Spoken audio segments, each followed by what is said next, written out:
Selamat malam, sejahtera, shalom Ibu Bapak Saudara-saudara jemaat GPB Sejahtera di DKI Jakarta yang diberkati Tuhan. Salam sehat semua. Mari membaca Alkitab. Bacaan Alkitab kita malam hari ini dari kitab Kisah Para Rasul pasalnya yang ke-25 dan 26. Mari kita satu dalam doa. Di malam yang indah ini Tuhan, kembali kami datang sujud menyembah di hadapan-Mu. Kami bersyukur untuk semua berkat Tuhan. Sebelum kami masuk dalam tidur malam kami akan membaca bagian dari Alkitab yang berintikan firman Allah.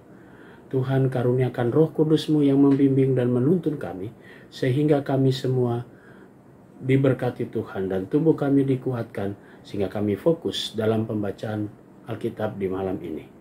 Karena itu kami mau serahkan doa kami dalam nama Tuhan Yesus, firman yang hidup. Amin. Saudara-saudara, pembacaan Alkitab kita malam hari ini terambil dalam Kisah Para Rasul pasalnya yang ke-25. 3 hari sesudah tiba di provinsi itu berangkatlah Festus dari Kaisarea ke Yerusalem. Di situ imam-imam kepala dan orang-orang Yahudi yang terkemuka datang menghadap dia dan menyampaikan dakwaan terhadap Paulus. Kepadanya mereka meminta suatu anugerah yang merugikan Paulus, yaitu untuk menyuruh Paulus datang ke Yerusalem, sebab mereka sedang membuat rencana untuk membunuh dia di tengah jalan. Tetapi Festus menjawab bahwa Paulus tetap ditahan di Kaisarea dan bahwa ia sendiri bermaksud untuk segera kembali ke sana. Katanya, karena itu baiklah orang-orang yang berwenang di antara kamu turut ke sana bersama-sama dengan aku dan mengajukan dakwaan terhadap dia. Jika ada kesalahannya, Festus tinggal lebih daripada 8 atau 10 hari di Yerusalem. Sesudah itu ia pulang ke Kaisarea. Pada keesokan harinya ia mengadakan sidang pengadilan dan menyuruh menghadapkan Paulus. Sesudah Paulus tiba di situ, semua orang Yahudi yang datang dari Yerusalem berdiri mengelilinginya, dan mereka mengemukakan semua banyak tuduhan berat terhadap dia yang tidak dapat mereka buktikan. Sebaliknya Paulus membela diri, katanya, "Aku sedikit pun tidak bersalah, baik terhadap hukum Taurat orang Yahudi maupun terhadap bait Allah atau terhadap Kaisar." Tetapi Festus yang hendak mengambil hati orang Yahudi menjawab Paulus, katanya, "Apakah engkau bersedia pergi ke Yerusalem supaya engkau dihakimi di sana di hadapanku tentang perkara ini?" Tetapi kata Paulus, "Aku sekarang berdiri di sini di hadapan pengadilan Kaisar, dan disinilah aku harus dihakimi. Seperti engkau sendiri tahu benar-benar, sedikit pun aku tidak berbuat salah terhadap orang Yahudi. Jadi jika aku benar-benar bersalah dan berbuat sesuatu kejahatan yang setimpal dengan hukuman mati, aku rela mati. Tetapi jika apa yang mereka tuduhkan itu terhadap aku ternyata tidak benar, tidak ada seorang pun yang berhak menyerahkan aku sebagai anugerah kepada mereka. Aku naik banding kepada Kaisar." Setelah berunding dengan anggota-anggota pengadilan, Festus menjawab, "Engkau telah naik banding kepada Kaisar, jadi engkau harus pergi menghadap Kaisar." Beberapa hari kemudian datanglah Raja Agripa dengan Bernike ke Kaisarea untuk mengadakan kunjungan kehormatan kepada Festus. Karena mereka beberapa hari lamanya tinggal di situ, Festus memaparkan perkara Paulus kepada raja itu. Katanya, "Di sini ada seorang tahanan yang ditinggalkan Felix pada waktu ia pergi. Ketika aku berada di Yerusalem, imam-imam kepala dan tua-tua orang Yahudi mengajukan dakwaan terhadap orang itu dan meminta supaya ia dihukum. Aku menjawab mereka bahwa bukanlah kebiasaan pada orang-orang Roma untuk menyerahkan seorang terdakwa sebagai suatu anugerah sebelum ia dihadapkan dengan orang-orang yang menuduhnya dan diberi kesempatan untuk membela diri terhadap tuduhan itu. Karena itu mereka turut bersama-sama dengan aku kemari. Pada keesokan harinya aku mau segera mengadakan sidang pengadilan dan menyuruh menghadap orang itu. Tapi ketika para pendakwa berdiri di sekelilingnya, mereka tidak mengajukan suatu tuduhan pun tentang perbuatan jahat seperti yang telah aku duga. Tetapi mereka hanya berselisih paham dengan dia tentang soal-soal agama mereka dan tentang seorang bernama Yesus yang sudah mati, sedangkan Paulus katakan pasti bahwa ia hidup. Karena aku ragu-ragu bagaimana aku harus memeriksa perkara-perkara seperti itu, aku menanyakan ia menanyakan apakah ia mau pergi ke Yerusalem supaya perkaranya dihakimi di situ.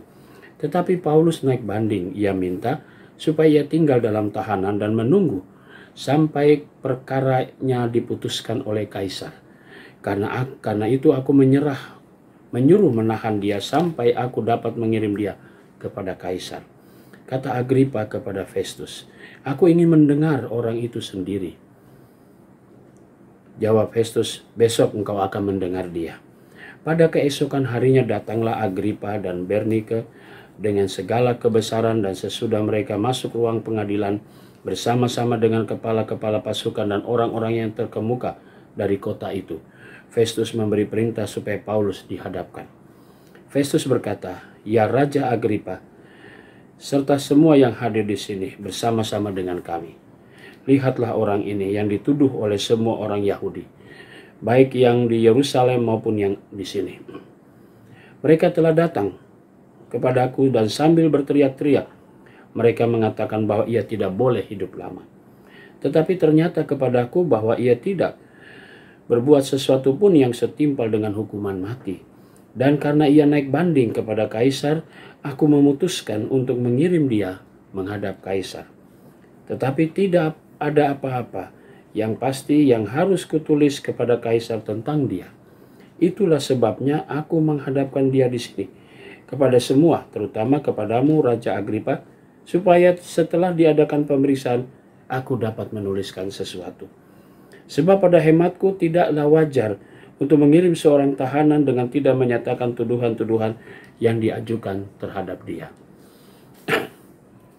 Kisah Para Rasul pasalnya yang ke-26. Kata Agripa kepada Paulus, "Engkau diberi kesempatan untuk membela diri."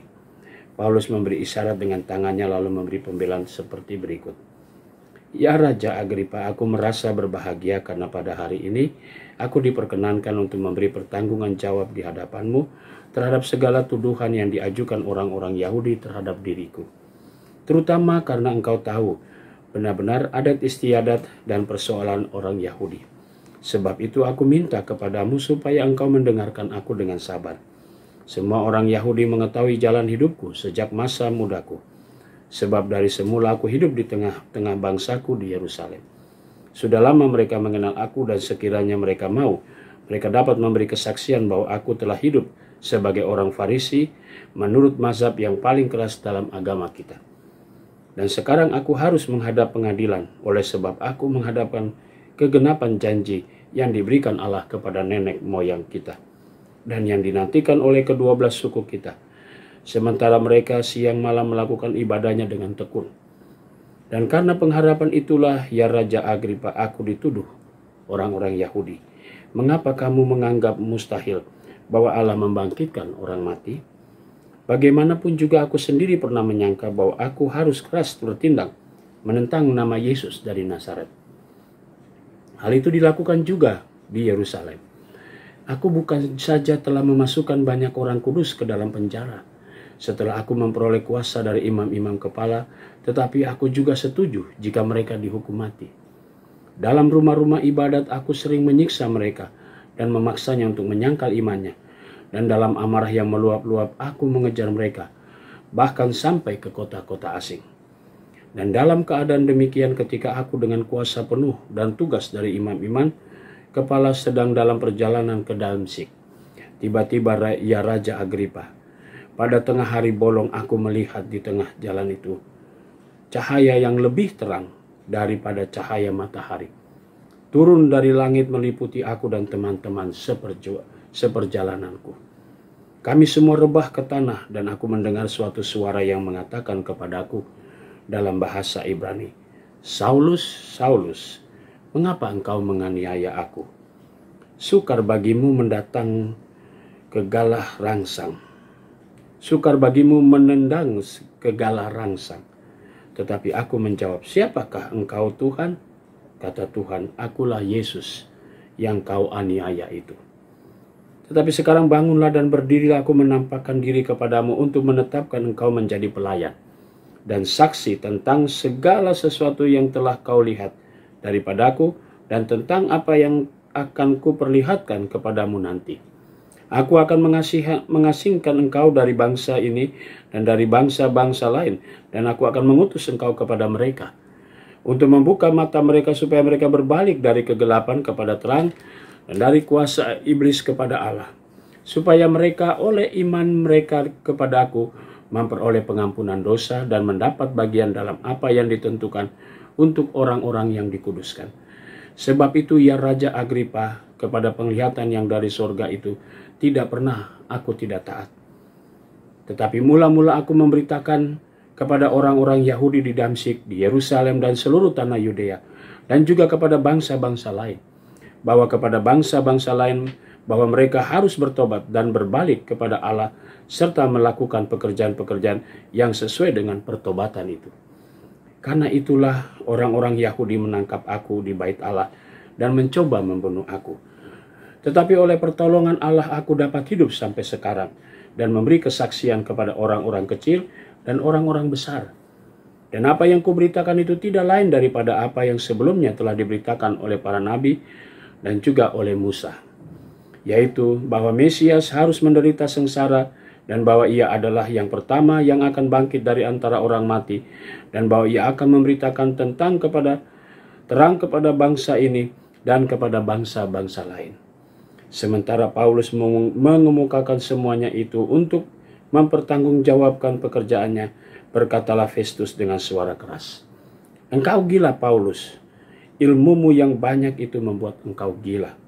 Tetapi Paulus menjawab, "Aku tidak gila, Festus yang mulia. Aku mengatakan kebenaran dengan pikiran yang sehat. Raja juga tahu tentang segala perkara ini. Sebab itu aku berani berbicara terus terang kepadanya. Aku yakin bahwa tidak satu pun dari semuanya itu yang belum didengarnya. Karena perkara ini tidak terjadi di tempat yang terpencil. Percayakah engkau, Raja Agripa, kepada para nabi? Aku tahu bahwa engkau percaya kepada mereka." Kata Agripa, hampir saja kau yakinkan aku menjadi orang Kristen." Kata Paulus, "Aku mau berdoa kepada Allah, supaya segera atau lama-kelamaan bukan hanya engkau saja, tapi semua orang lain yang hadir di sini dan yang mendengarkan perkataanku menjadi sama seperti aku, kecuali belenggu-belenggu ini." Lalu bangkitlah raja dan wali negeri serta Bernike dan semua orang yang duduk bersama-sama mereka. Sementara mereka keluar, mereka berkata kepada seorang kepada yang lain, "Orang ini tidak melakukan sesuatu yang setimpal dengan hukuman mati atau hukuman penjara." Kata Agripa kepada Festus, "Orang itu sebenarnya sudah dapat dibebaskan, sekiranya ia tidak naik banding kepada Kaisar." Demikianlah pembacaan Alkitab kita malam hari ini. Mari kita berdoa. Bapa Surgawi, terima kasih untuk semua berkat-Mu.